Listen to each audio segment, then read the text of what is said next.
Hello everyone and welcome. I'm going to change gears a little bit in my tutorial stuff and I'm going to just go through the game itself. I think I'm going to do a little bit of a series about a tutorial on like the game modes and the different options that you have. We're going to explain the feats and how they work and what they are.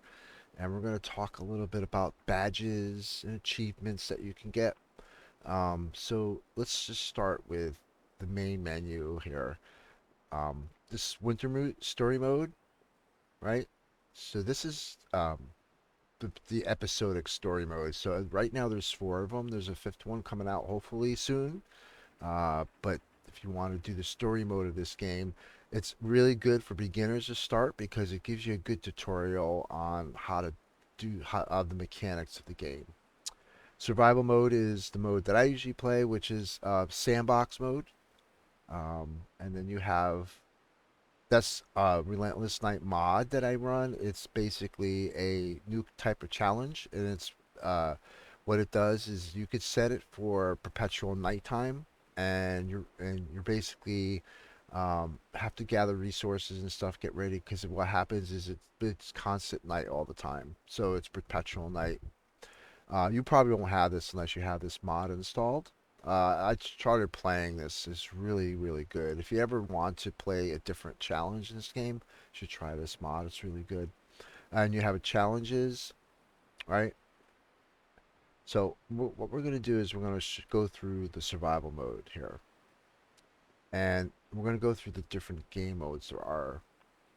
There's 5 different modes, each one varying in difficulty. Like this would be the easiest, then medium, and then hard, and then super hard, and then custom mode.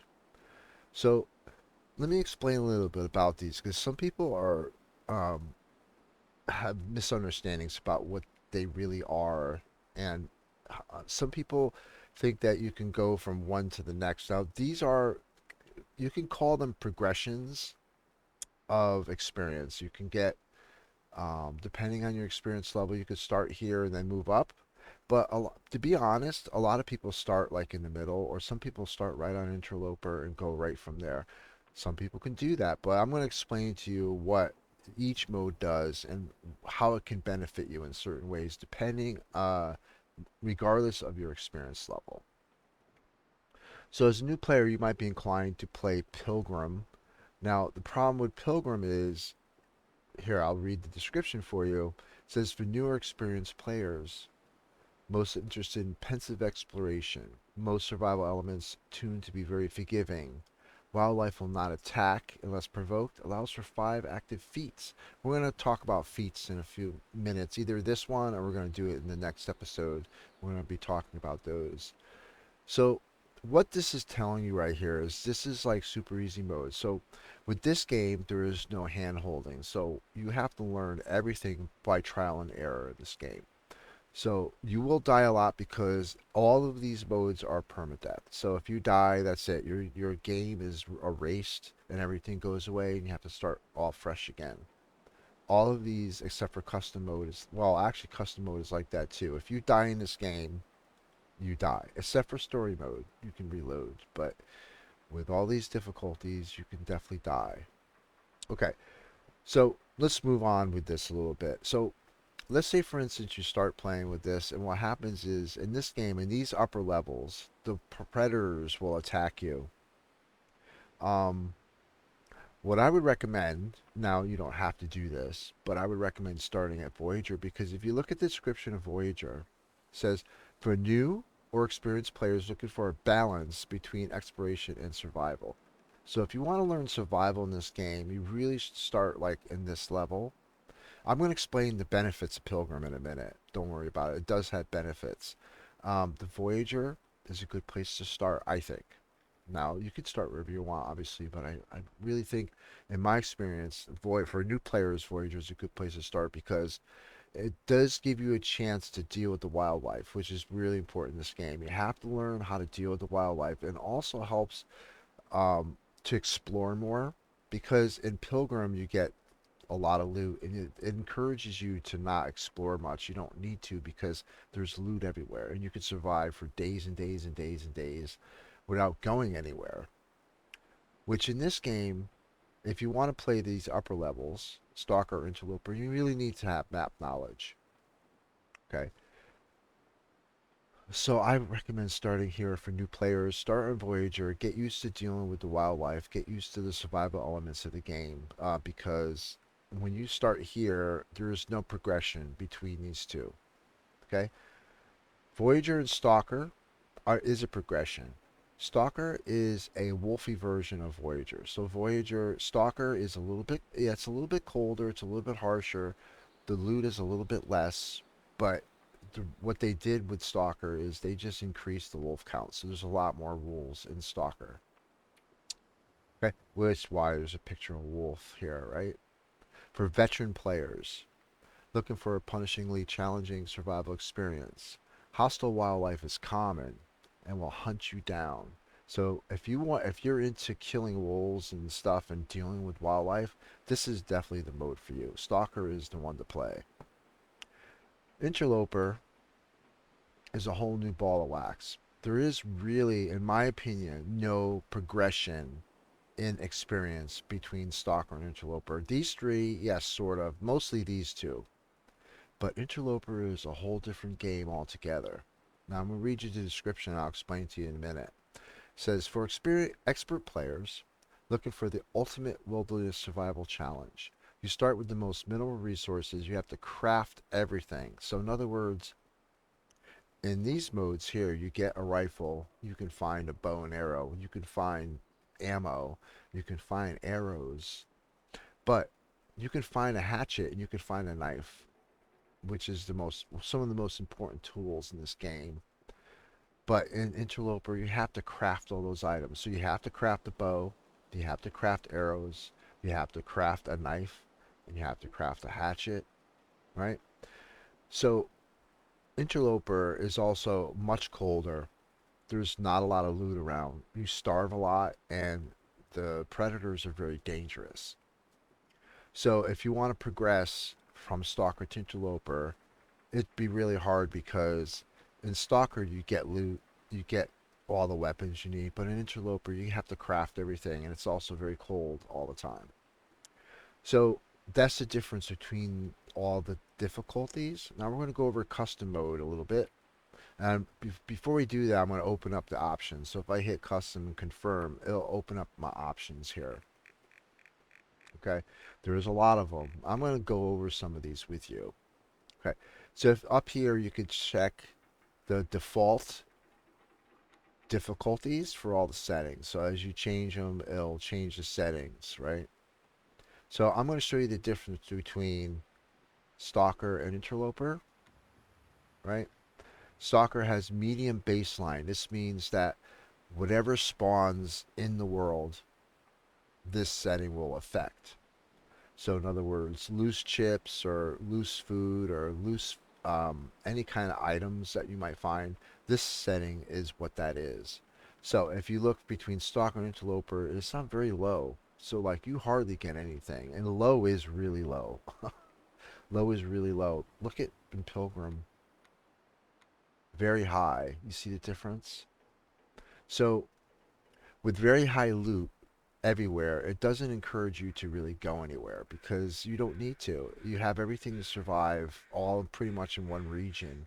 I'm going to go over the regions in a minute too, but if you see the difference between all the progressions here, very high weather and very high blizzards, and even between there it's high and very high. It's a difference. It's a big difference, believe it or not. World gets colder over time. That means that the longer you survive, the colder the world gets.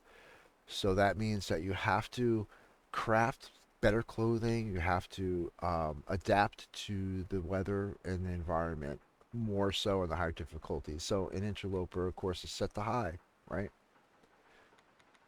Pilgrim set to none. So it basically never gets colder than when you spawn.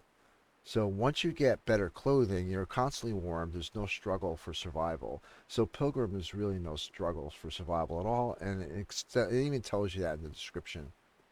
So if you just want to explore it, and I'm going to get to this, the benefits of Pilgrim in a minute. Okay, there is a benefit to Pilgrim, and I'll get to it. Um, so these settings affect your health, your frostbite rate, how quickly you freeze, whether you get cabin fever. I'm not going to go through all of these, but I'm going to go through them quickly with you. Um, let's go into gear here. So in the game, the gear will deteriorate over time. This will adjust the decay rate of all your items. So you can Pilgrim is set to low, of course Interloper is set to very high, right? Loose item availability. This is also has to do with the stuff you find laying around. Okay. The starting gear allocation. This tells you how much gear you start with in the beginning. So like an interloper, you don't start with bedroll, you don't start with matches or anything like that. But on Pilgrim, you start with everything. Very high everything. Okay. So I'm going to explain to you now a little bit about the regions. Okay. Let's just select Pilgrim for now. Oh, before we do that, I want to talk to you about Pilgrim. Pilgrim is really great if you want to learn maps. Now, I'm going to go over the regions with you in a second, but if you want to go over maps and learn maps, Pilgrim is the way to go. Now, I do a lot of my tutorials on Pilgrim because when I want to show you how to get there on a map, I don't want to have to be bothered by wolves every 2 seconds. So I have it on Pilgrim. It's just easier to get around. I don't have to worry about freezing. I can just show you how to get to the places, which is really the goal of my tutorials. It's just to show you how to get there. Okay? So we're going to go ahead and select Pilgrim and we're going to confirm. And I'm going to show you a little bit about the regions, right? Um, Most people are familiar with Mystery Lake. Mystery Lake they call a beginner region. I'll show you the description. It says ideal for new players, a balance between wilderness and man-made shelters, resources, and wildlife.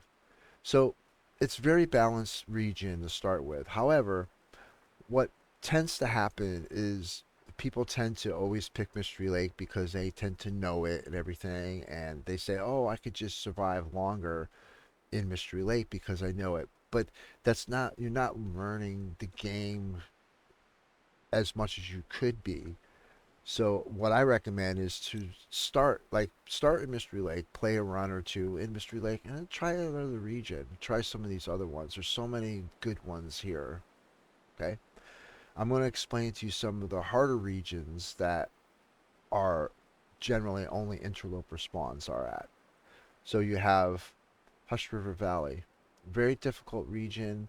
It actually says for advanced players, you'll spawn there an interloper. Black Rock, also a very tough region. You'll spawn there on interloper as well. Ash Canyon is also an interloper spawn.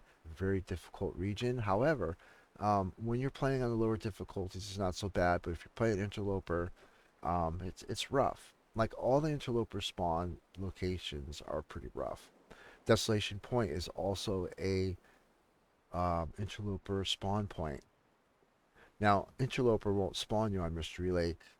It won't spawn you on Coastal Highway because these are considered more beginner to intermediate regions. It's going to spawn you on advanced regions.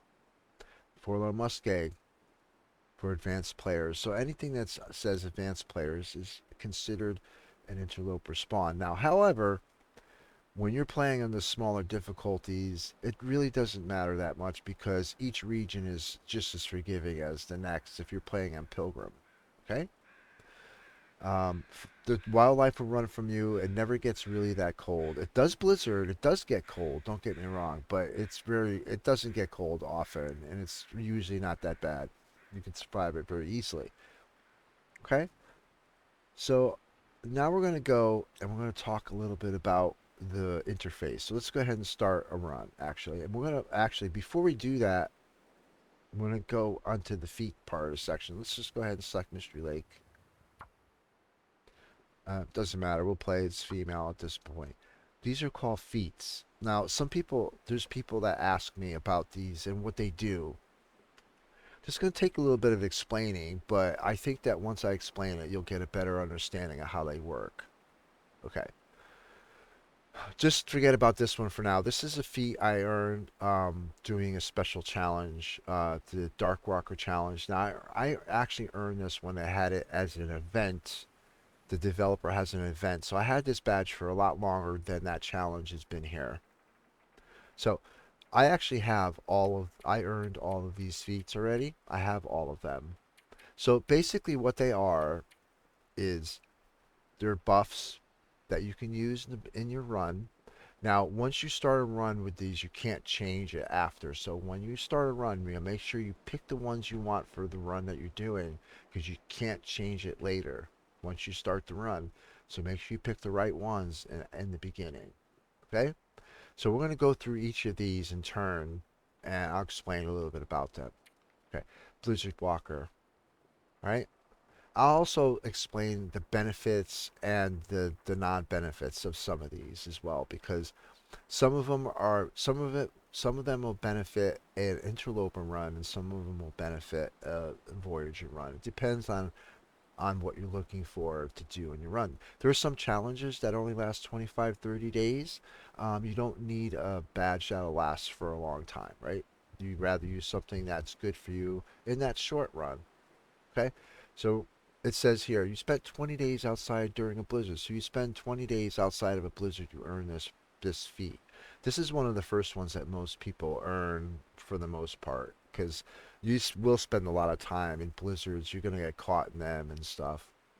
So the benefit of using this gives you speed reduction for walking into the wind. So if you're walking into the wind, it will slow you down. Really, it's really slow. And if you're freezing and you have to walk really slow, it's really rough. But I gotta tell you, I don't think I noticed. I've used this before, and I don't think it actually works. It doesn't seem like it works. So 25% is quite a big jump. I'm not really noticing any difference using this badge, so I would probably not use it. But of course, everything is up to you. You choose what you want. Next one is has to do with the longevity of energy drinks and coffees. So in this game, you can use coffee to boost your sleep. So you don't have to sleep. You're not as tired. It kind of boosts your energy. It's like an energy drink, right? Coffee.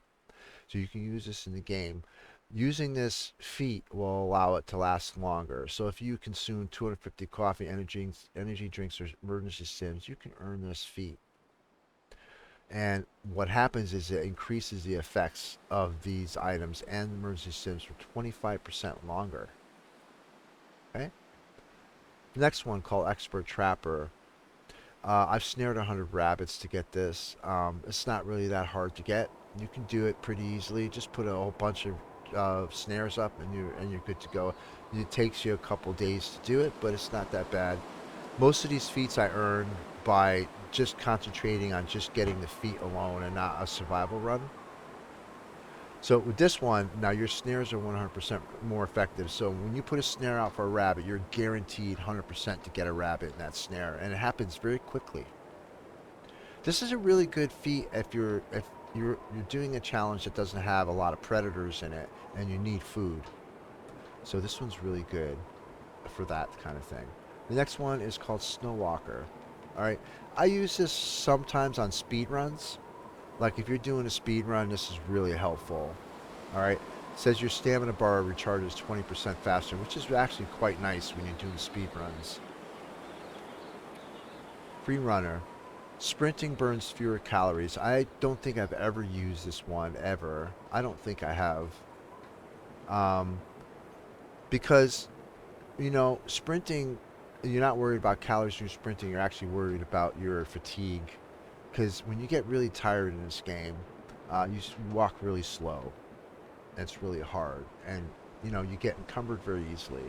So this only encourages you to sprint more. And I'll be honest with you, I think sprinting less in this game is better than sprinting more. So I don't use this feat at all, but I did earn it though. All right, this one I use almost all the time. This is a Fire Master badge. This will give you instant level 3 fire right from the get-go, which is very important because first of all, you get a much higher chance of starting your fire, and you also don't need tinder, and your fires will last longer too. So you don't really need tinder when you use in level 3 fire. So I like this one, like especially if I'm running interloper or more difficult than that, I'll definitely use a Fire Master badge. efficient machine. This one has to do with how many calories you consume. So if you by using this you consume 10% fewer calories. And I'll be honest with you, 10% in this game is not that much.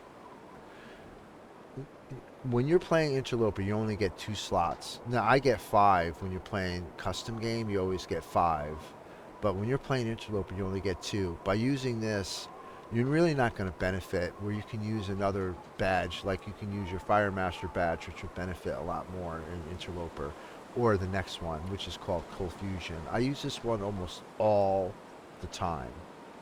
Okay. This one is you're less acceptable to the cold, get a permanent plus 2C bonus to air temperature. This is very important, especially in late game too, when it gets really cold out there. That plus 2 really helps. The last but not least is book smart. So in this game you have research books that you can read. The research books will help you level up your skills. We're going to talk about skills in another tutorial down the line when we talk about the interface and the GUI and how all that works, okay? But right now, this will allow you to give 10% more benefit from every book you read. I don't really use this one either. So to tell you what I normally like to use, definitely this one, Cold Fusion, and definitely this one, if you can earn them. Now this one was the hardest one to earn. You have to start 1,000 fires. I gotta tell you, when I started earning this badge, I already had like 300 fires already started. I just had to do like 700 more. So what I did was I went to a lake, a place that had a big lake, and I just set a whole bunch of fires on in the lake. I took one stick, started that fire with that one stick, pulled a torch, started another fire with one stick, pulled that torch, and it took me, in no time, I was able to start fires and get this badge. So it does take a while. It's got to be really persistent at it, but you can do it. All right, so that's how the feats are explained. Okay, I'm going to go back a little bit and speak to you about. I'm going to speak to you about. Hold up. Where is it? Um, Wait a minute.